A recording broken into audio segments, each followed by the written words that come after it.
حي على الفلاح.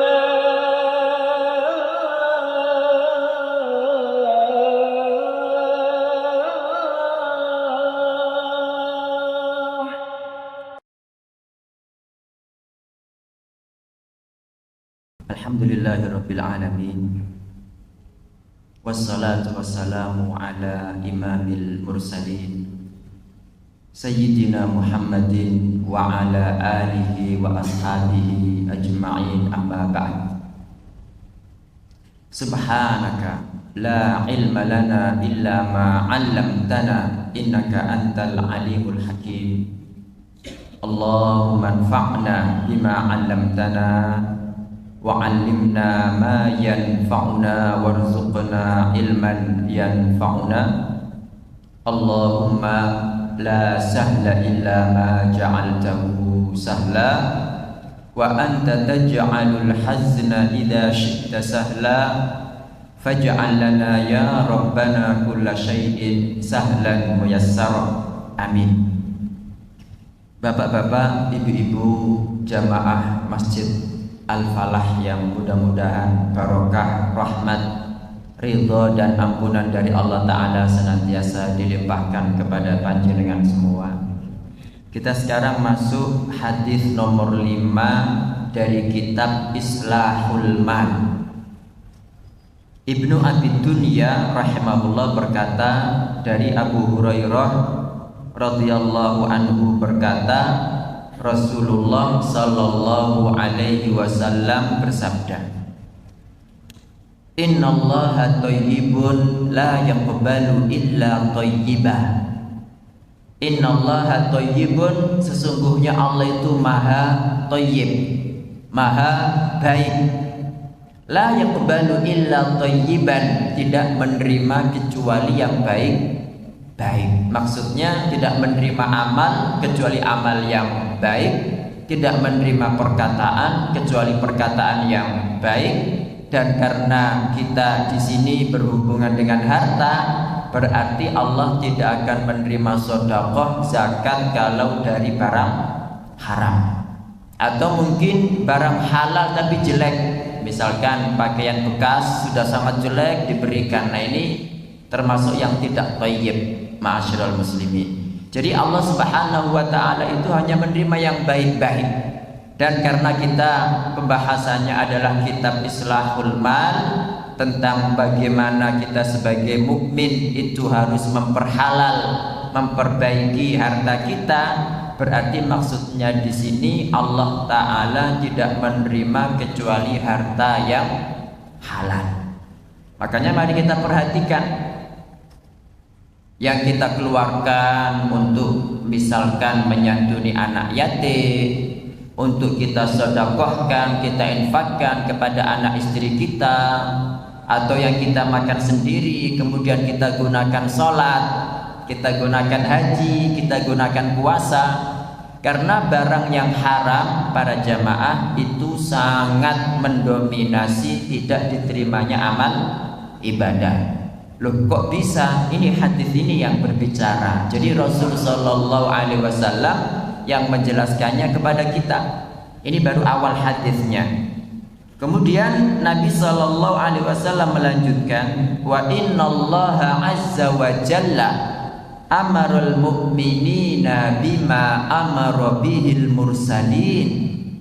Artinya sesungguhnya Allah Ta'ala ketika memerintahkan kaum beriman, itu perintahnya sama kepada para rasul. Maksudnya Allah Ta'ala tidak membedakan, ma'asyiral muslimin, apakah ini rasul, apakah ini orang mukmin biasa, perintahnya sama. Apa perintahnya? Sama-sama disuruh memakan makanan yang halal. Nah, faqala, maka Allah berfirman pertama kali kepada para rasul. Allah berfirman dalam surat Al-Mu'minun ayat 51, ya ayyuhar rusulu, wahai para rasul, kulu minat thayyibat, makanlah yang baik-baik, makanlah yang halal-halal. Padahal mereka para rasul, Bapak Ibu, Kalau para rasul saja diperintahkan, padahal mereka kan jelas masuk surga, nggak mungkin masuk neraka. Mereka diperintahkan untuk memakan yang thayyib, memakan yang halal, maka bagaimana dengan kita semua? Wa qala, kemudian Allah berfirman, ini perintahnya kepada kaum mukminin. Ya ayyuhalladzina amanu, dalam surat Al-Baqarah 172. Ya ayyuhalladzina amanu, wahai orang-orang beriman, kulu min thayyibati ma razaqnakum, makanlah dari apa-apa yang thayyib, yang halal, yang baik yang kami rizkikan kepada kalian. Qala, kata Abu Hurairah, thumma dzakara 'abdan asy'atha aghbar. Kemudian Rasulullah sallallahu alaihi wasallam menyebutkan seorang hamba asy'atha aghbar. Asy'ath itu rambutnya kusut, aghbar tubuhnya penuh dengan debu, Bapak Ibu. Yutilu safar, safarnya lama. Rafi'an yadaihi, dia mengangkat kedua tangannya ya. Ya Rabbi ya Rabb, wahai Rabbku, wahai Rabbku. Jadi dia ini musafir, kemudian rambutnya kusut, tubuhnya penuh dengan debu, dan safarnya lama. Ini para ulama menafsirkan bahwa ini adalah orang haji yang lagi wukuf di mana? Di Arafah. Ya, rambutnya kusut Bapak Ibu, meskipun mereka mungkin tinggal di hotel ya, kan tidak boleh keramas gitu kan, atau tidak boleh bersisir atau pakai pomade misalnya, atau kemudian melondri karena mereka haji. Tubuhnya penuh dengan debu, mengangkat kedua tangannya ke langit, kan begitu kondisi orang yang wukuf di Arafah sambil menangis-menangis ya. Ya Rabbi, memanggil wahai Rabbku, wahai Rabbku. Kata Nabi sallallahu alaihi wasallam, wa mat'amuhu haram, tapi makanannya haram. Wa mashrabuhu haram, minumannya juga haram. Wa malbasuhu haram, pakaiannya haram. Wa ghudhiya bil haram, dan dia tumbuh dari barang-barang haram. Fa anna yustajabu lihada, maka mana mungkin dikabulkan untuk orang ini, baik dikabulkan doanya maupun dikabulkan ibadahnya.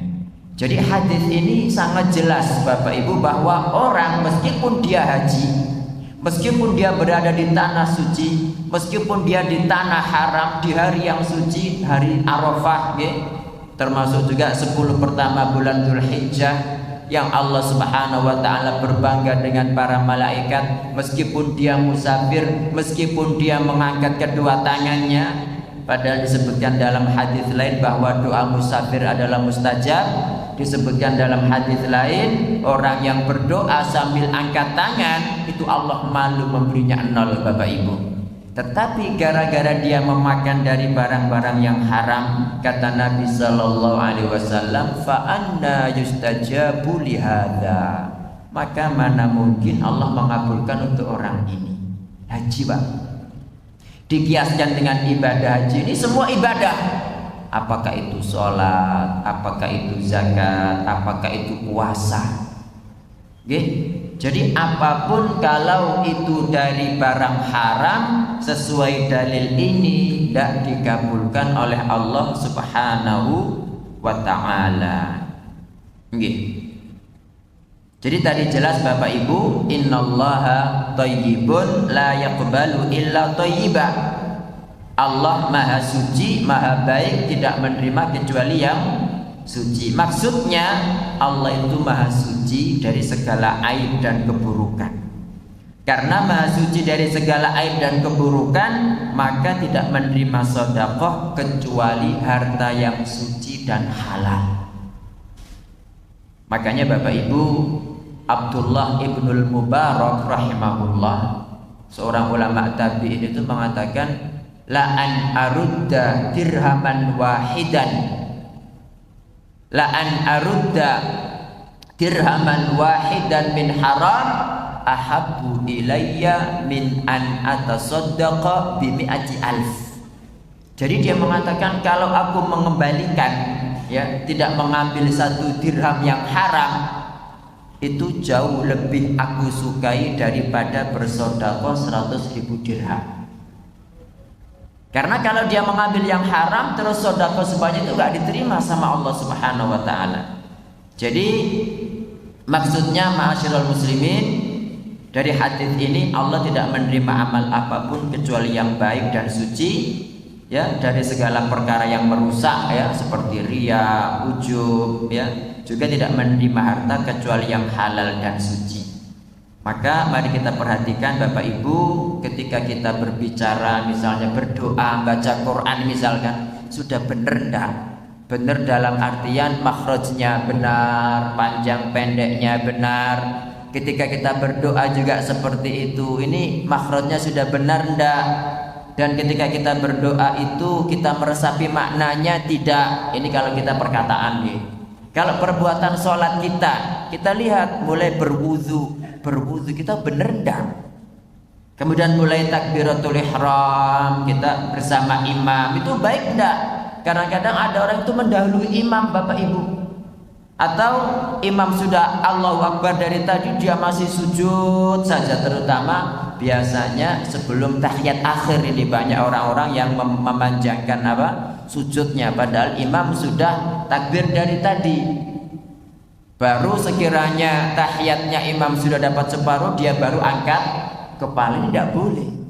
Kalau memang panjenengan mau memanjangkan sujud, ya sholat sendiri, bukan bersama imam. Karena imam itu dijadikan, kata Nabi Sallallahu Alaihi Wasallam, untuk diikuti. Panjenengan makmum wajib mengikuti imam. Bahkan dalam kesalahan imam pun loh, makmum itu wajib mengikuti, Pak. Contohnya apa? Misalkan imam lupa gitu. Mestinya dia ini kan sujud pada rakaat terakhir, pada rakaat kedua sujud terakhir. Mestinya kan habis itu apa? Tasyahud awal kan. Ini imamnya lupa, Pak. Imamnya lupa, langsung naik ke rakaat ketiga. Dan panjenengan harus tahu kalau Al-Fatihah itu kan rukun, sementara tasyahud awal itu wajib. Wajib tidak bisa mengalahkan rukun. Makanya kalau misalkan panjenengan lupa tidak tasyahud awal, tidak sengaja itu nanti cukup diganti dengan sujud apa? Sujud tilawah apa sujud syukur? Sujud apa? Sujud ngawi. Sujud sahwi. Berapa kali sujud itu? 10. 2 kali sujud. Okay. Tapi kalau rukun, Pak, baik sengaja maupun tidak sengaja, panjenengan lupa, batal itu sholat, harus diulangi dari awal. Nah, ini misalkan imamnya itu sudah berdiri baca Al-Fatihah, makmumnya subhanallah, subhanallah, subhanallah gitu. Imamnya nggak paham misalnya, nggak ngerti. Itu panjenengan kemudian tasyahud sendiri atau ikut bersama imam dalam kesalahannya? Bersama imam. Kalau panjenengan waduh, imamnya ini paling nggak tahu belajar, wis tak tasyahud dewe, ya malah batal sholat sampean, gitu loh. Jadi imam itu dijadikan untuk diikuti. Ini berkaitan dengan sholat yang baik, Bapak Ibu. Jadi puasa kita juga kita perhatikan, karena Allah tidak menerima kecuali yang baik-baik. Panjenengan berpuasa itu apakah sudah berpuasa matanya dari yang haram, apakah sudah berpuasa lisannya dari ngerasani orang, ya kan? Kemudian apakah sudah berpuasa tangannya ini untuk tanda tangan perkara yang haram misalnya. Jadi semua itu ya diperhatikan. Kemudian ketika sedekah dan zakat juga, jangan mengeluarkan sedekah, jangan mengeluarkan zakat dari barang yang haram. Tidak akan diterima oleh Allah Subhanahu wa taala. Makanya mari kita perhatikan ma'asyiral muslimin, kita kerja kan dapat uang, kita kerja dapat gaji. Itu gaji yang kita terima murni halal apa enggak gitu loh. Jangan sampai kita makan barang haram kita pulang memberi makan anak istri dengan barang haram juga, naudzubillah gitu. Makanya kadang-kadang kenapa kok anak itu menjadi anak yang tukang membangkang, istri nggak pernah taat kepada suami gitu kan? Itu mungkin karena kita memberikan mereka makanan yang haram gitu loh Bapak Ibu. Dan ya tentu semua orang itu tidak ngerti makanan haram itu apa kan, kecuali dia belajar kayak panjenengan sehingga ngerti, oh kerja kalau menipu rupanya haram, oh kerja kalau ada ribanya berarti haram, oh begini jual begini berarti tidak boleh gitu kan. Nah jadi semuanya itu Bapak Ibu kembali kepada ilmu. Orang mukmin seluruhnya adalah suci Bapak Ibu. Kalbunya, lisannya, jasadnya itu suci, mestinya begitu. Dia menjadi suci karena iman yang menetap dalam kalbunya, lisan yang selalu berzikir, organ tubuh yang selalu mengerjakan amal soleh. Itulah buah daripada iman.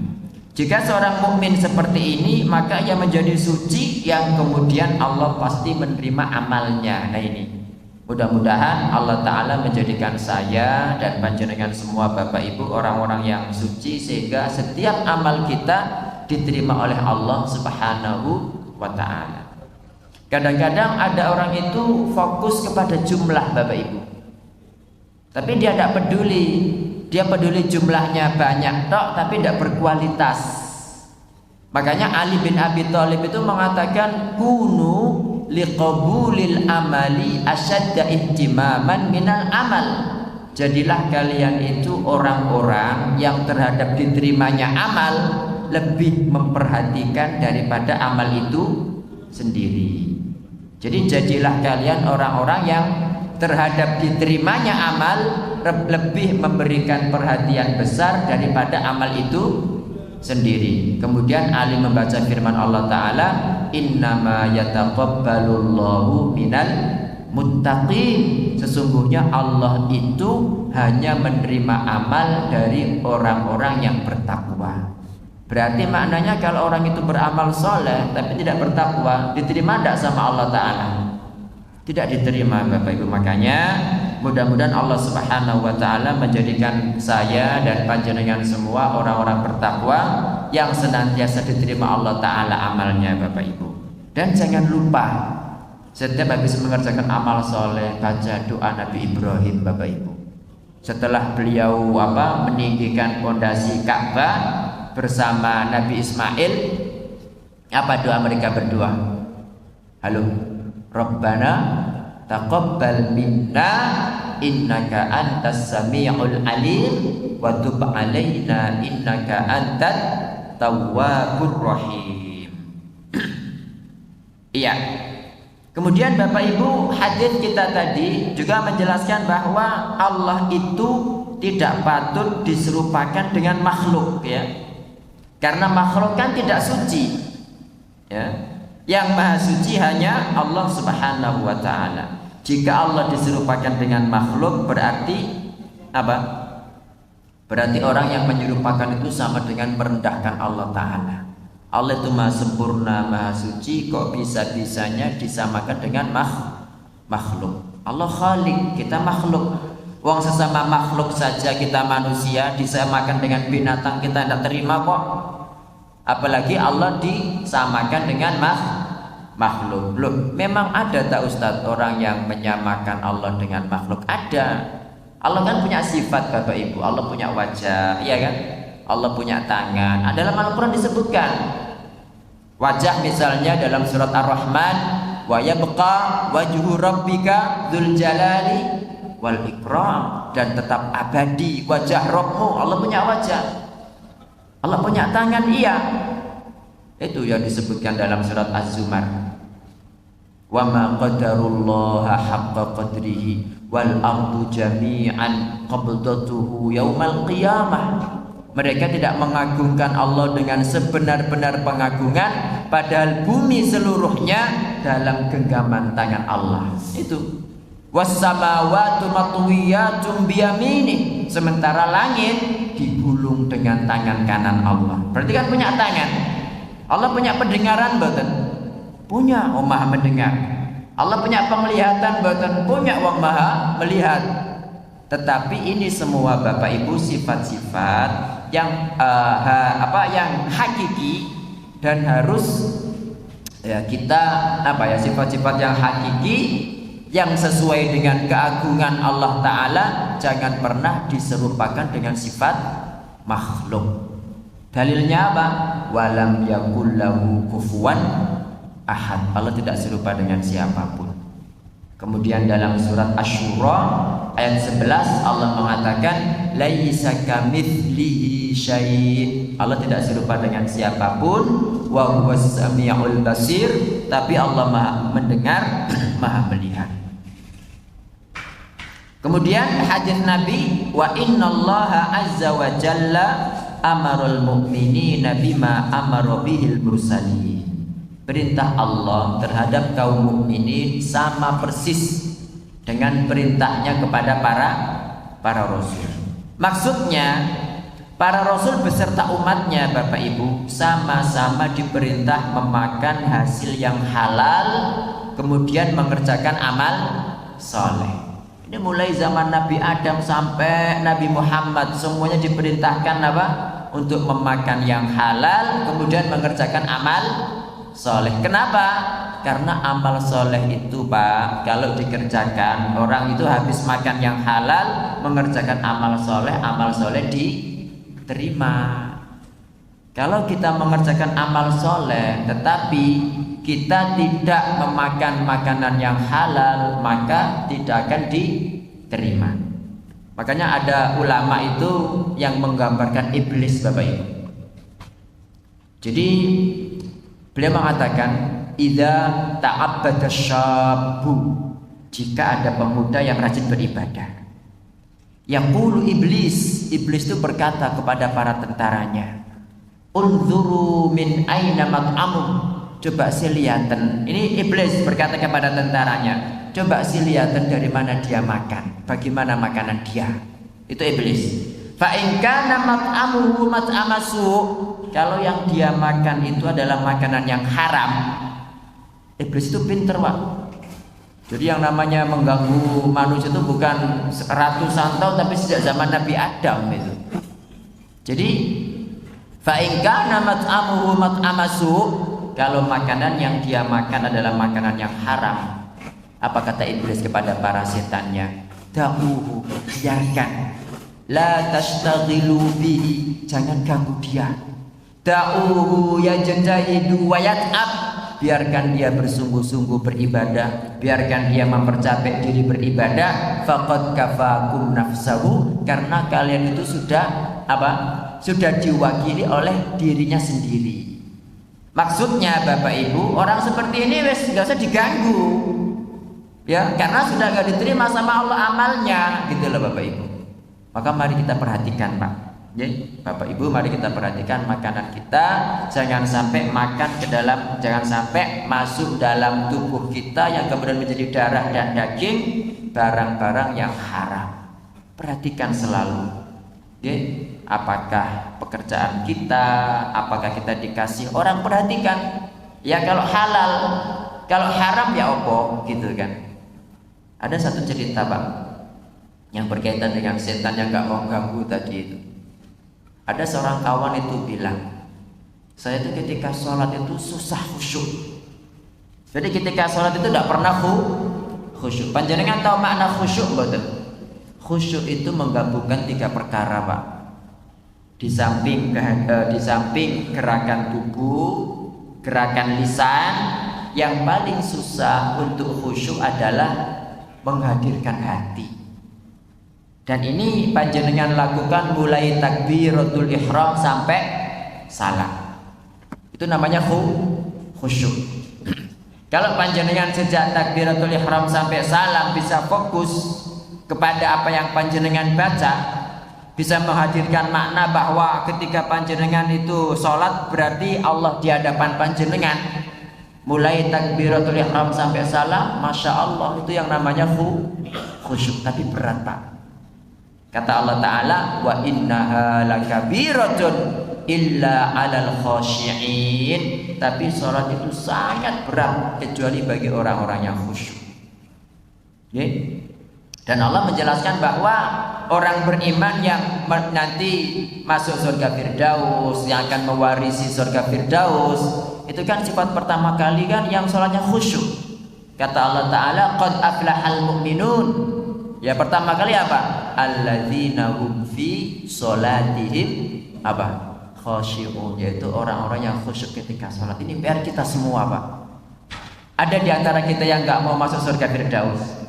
Pasti nggak ada, semuanya pingin. Nah, kalau semuanya pingin, mari kita lihat sholat kita, wis khusyuk belum? Karena khusyuk itu susah, apalagi ada setan khusus namanya khanzab. Dia tuh spesialisasinya ganggu orang sholat, Pak. Gitu. Nah, teman saya ini cerita, satu ketika sholat susah khusyuk. Pada suatu ketika kok bisa sholat dengan khusyuk, mulai takbiratul ihram sampai salam gitu kan. Bisa khusyuk sekali, bisa mentadaburi apa yang saya baca, nggak ada gangguan sama sekali gitu. Saya heran, kata dia. Terus tak pikir-pikir apa kira-kira ya. Rupanya lupa belum wudhu, Pak. Ya. Makanya setannya nggak mau ganggu karena dia sholat tanpa wudhu. Nah sekarang sholat tanpa wudhu, sak khusyuk-khusyuknya diterima enggak Bapak Ibu? Ya enggak, gitu loh. Yeah. Begitu. Jadi jika makanan yang dikonsumsi, yang kita konsumsi adalah halal, maka amal soleh diterima. Tapi jika makanannya tidak halal, amal soleh tidak diterima. Makanya dalam surat Al-Baqarah 168 itu Allah berfirman, ya ayyuhan nas, wahai manusia, kulu mimma fil ardi halalan thayyiba, makanlah apa-apa di bumi yang halal dan suci, wala tattabi'u khutuwatis syaitan, dan jangan mengikuti langkah-langkah syaitan. Syaitan itu pinter loh, Pak, dan dia menipu orang itu bukan ratusan tahun, sebagaimana saya katakan sejak zaman Nabi Adam. Kadang-kadang dia bilang, oh nggak apa-apa, haram didik kok, yang haram lebih banyak dari kamu, wah itu lebih banyak, kamu cuma dikit tok, gitu kan. Kadang-kadang setan bilang begitu. Oh ndak apa-apa, wong nanti yang haram itu juga kamu infakkan buat bangun masjid, mudah-mudahan bukan masjid Al-Falah, kan begitu kan ya. Itu Bapak Ibu. Jadi setan itu sangat pinter. Makanya ada kitab Talbis Iblis, yang tipu daya setan itu, karya Ibnul Jauzi. Kalau panjenengan ada rezeki, ya bukan ada rezeki, ya memang harus beli biar tahu. Cari kitab Talbis Iblis, terjemahannya itu tipu daya setan, karya Ibnul Jauzi rahimahullah. Penerjemahnya mungkin bisa beda-beda, jenengan cari aja tipu daya setan karya Ibnul Jauzi, itu jenengan beli, jenengan baca Pak, biar ngerti tipu daya setan itu ya apa gitu loh. Karena dia tuh mengganggu orang tuh banyak sekali caranya. Gak bisa jalan ini, jalan yang satunya, gak bisa yang ini, yang satunya, gitu loh. Itu. Nah kalau kita ngerti kan akhirnya, oh tiba ini tipu daya syaiton, gitu kan. Kadang-kadang ya contoh ya, salah satu contoh saja, kebaikan tapi menjadikan keburukan. Kita seakan-akan baik. Wanita ya, itu kan rata-rata kan pakai parfum kan ketika di jalan itu. Ya Banda. Bagi laki-laki baik daripada wanita yang tidak pakai apa-apa sehingga bau, ya kan. Tapi baik menimbulkan keburukan.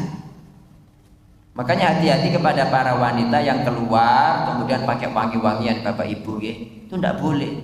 Nabi SAW bersabda, ayyumam ro'atin istaqtarat, wanita manapun yang dia pakai wangi-wangian agar para laki-laki mencium baunya, dia pelacur. Itu kata Nabi SAW, bukan saya.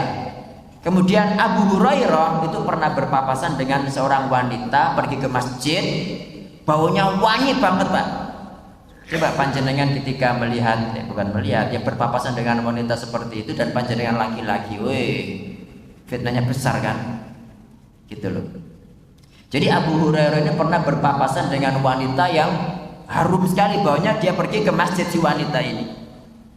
Dipanggil begini sama Abu Hurairah, ya amatal jabbar, wahai hamba wanita al-jabbar, Allah yang maha perkasa. alahu tatoyabti, peyan itu pakai parfum ini untuk Allah tak gitu. Nggih, kan nggak ngerti Pak. Kalau pada zaman Abu Hurairah masih ada banyak wanita nggak ngerti, apalagi zaman sekarang. Begitu. Kemudian Abu Hurairah menasihatkan, saya itu mendengar Rasulullah Sallallahu Alaihi Wasallam bersabda, wanita manapun yang pergi ke masjid dengan parfum tadi itu, Allah tidak akan menerima sholatnya sampai dia kembali pulang terus mandi jinabat, baru sholat dan diterima Pak. Nah di panjenengan mungkin sudah sering mendengar hadis ini atau belum.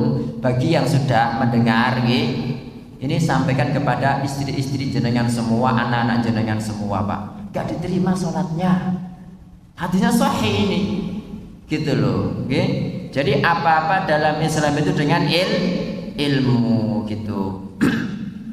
Nah kembali kepada hadis nomor bukan hadis ya, surat Al-Baqarah 168 tadi ya. Itu ketika ayat ini dibacakan di hadapan Rasulullah Sallallahu Alaihi Wasallam, langsung ada seorang sahabat bernama Sa'ad bin Abi Waqqas nyeletuk, ya Rasulullah, wahai Rasulullah, ud'ullaha an yaj'alani mustajabat da'wah, mohon panjenengan doakan kepada Allah agar saya itu menjadi orang yang doanya mustajab. Panjenengan seneng enggak kalau doanya mustajab Bapak Ibu? Pengen doanya mustajab atau mardud ditolak? Kalau pengen doa panjenengan mustajab, dengarkan hadis ini. Jadi ketika ayat 168 dari surat Al-Baqarah dibacakan di hadapan Rasulullah Sallallahu Alaihi Wasallam, sahabat yang bernama Sa'ad bin Abi Waqqas langsung berdiri dan berkata, ya Rasulullah, wahai Rasulullah, ud'ullaha an yaj'alani mustajabat da'wah, tolong panjenengan doakan kepada Allah agar saya menjadi orang yang doanya mustajab. Apa jawaban Rasul Sallallahu Alaihi Wasallam? Beliau mengatakan, ya Sa'du, wahai Sa'ad, atib mat'amak takun mustajabat dakwah. Atib mat'amak itu perhalal makananmu, perbaiki makananmu. Kalau kamu makan makanan yang halal, yang baik, kan karena nggak semua yang halal kan baik Pak. Apa contohnya? Halal tapi tidak baik. Halo. Ya misalkan panjenengan asam urat gitu kan, kemudian makan kacang, itu kan haram malehan, iya kan? Gitu.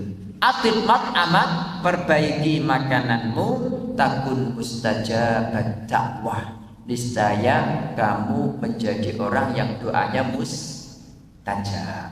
Itu sahabat Sa'ad bin Abi Waqqas Bapak Ibu. Makanya dia ada kisah Bapak Ibu, dia pernah difitnah. Pengen tahu ceritanya enggak atau sudah tahu? Karena sudah saya sampaikan pas subuh kemarin, Sabtu kedua. Pengen tahu ceritanya enggak? Halo? Enggak pengen ya?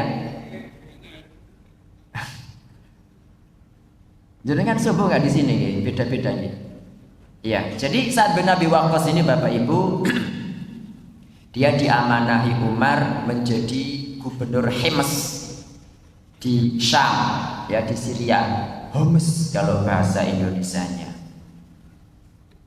Dan Umar ini, ya panjenengan lah tahu si Umar itu kan dia pribadi itu belusukan Pak, kemana-mana. Tapi dia ini juga mengirim utusan khusus untuk bertanya kepada masyarakat, ya opo si gubernurku ini gitu. Kebetulan dia ngutus seseorang ke Hims untuk bertanya kepada masyarakat bagaimana kinerja Sa'ad bin Abi Waqqas. Jadi utusan ini itu mendatangi setiap masjid di kota Hims itu. Di kota Hims. Gimana gubernur Sa'ad bin Abi Waqqas? Semuanya menyanjung, Pak, ini bagus, bagus, bagus. Kecuali satu masjid milik kabilah Bani Sa'dah. Ya. Nah, itu bilang, wah, Sa'ad bin Abi Waqqas ini 4 perkara, Pak. Tadi kan panjenengan kan tahu kan runtutannya. Jadi dia ini tanya kepada Nabi, bagaimana agar saya menjadi orang yang doanya mustajab. Nah, ini jadi fitnah. Di masjid itu ketika utusan Umar bin Khattab datang, dia mengatakan bahwa Sa'ad bin Abi Waqqas pertama apa? La ya'dil fil qadiyah. Dia tidak adil ketika memberikan keputusan. Satu, wala yakhruj bisariyah, tidak pernah ikut keluar ketika ada perang. Kemudian wala yaqsim bisawiyah, wala yaqsim bisawiyah, dan dia itu tidak membagi harta Baitul Mal secara merata. Ini saya lupa empat apa tiga, wis tiga aja. Jadi tiga ini yang saya ingat Bapak Ibu, dia difitnah ya. Jadi utusan Umar ini dibilangi seperti itu, sehingga utusan Umar datang kepada Umar menyampaikan tadi itu, bahwa Sa'ad bin Abi Waqqas la ya'dil fil qadiyah, tidak adil ketika memberikan keputusan, wala yakhruj bisariyah, tidak keluar ikut perang. Yang ketiga, wala yaqsim bisawiyah, tidak bagi secara rata ketika ada apa tadi? Ada harta dari Baitul Mal. Akhirnya karena ada laporan seperti itu, Umar tidak pingin kalau gubernurnya itu dibuat bahan olok-olokan lah, baik itu benar atau tidak. Akhirnya Sa'ad bin Abi Waqqas dipanggil, Pak. Dipanggil. Kemudian ini gimana ini, kok ada laporan seperti ini wahai Sa'ad? Maka Sa'ad menjelaskan kepada Umar, dan Umar mengatakan, inilah yang saya percaya dari kamu. Karena Sa'ad bin Abi Waqqas ini termasuk 10 sahabat yang dijamin masuk surga loh Bapak Ibu. Bukan orang sembarangan gitu. Akhirnya Sa'ad bin Abi Waqqas karena dia didoakan 3 perkara, dia bales dengan 3 perkara. Dia mengatakan, ya Allah, kalau orang yang memfitnah itu ngomong ini karena riya, karena sombong ya, maka 3 dengan 3. Apa 3 dengan 3? Yang pertama, Allahumma adim faqrah, ya Allah perlama kefakirannya. Wa atil umrah, ya umrohu, bukan umroh haji, umroh bukan. Wa atil umrohu, dan perpanjang umurnya. Yang ketiga, wa aridhu lil fitan, dan jadikan dia sebagai sasaran fitnah. Apa tadi? Yang pertama apa? Ya Allah perpanjang kemiskinannya, panjangkan umurnya, dan jadikan dia orang yang apa? Menjadi sasaran fitnah. Umar bin Khattab sudah meninggal, ya. Sa'ad bin Abi Waqqas sudah meninggal. Orang tidak mati-mati, Pak.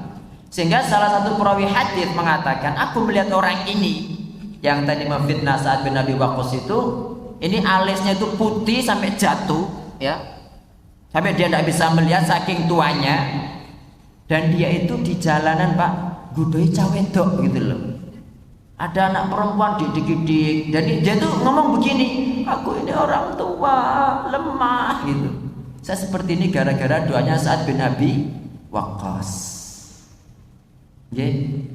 Sudah Pak, kok cepet? Berarti langsung ditutup. Sampun Pak, tenang sekali. Wong maksud hati pengen memeluk gunung tapi gunungnya tidak ada. Matur nuwun, semoga bermanfaat. Barakallahu fikum. Jika ada yang benar itu semata-mata dari Allah Ta'ala. Jika ada yang salah dari saya sendiri, Bapak Ibu, saya beristighfar kepada Allah Ta'ala dan mohon dimaafkan. Barakallahu fikum. Subhanakallahumma wa bihamdika asyhadu an la ilaha illa anta astaghfiruka wa atubu ilaik. Wassalamualaikum warahmatullahi wabarakatuh.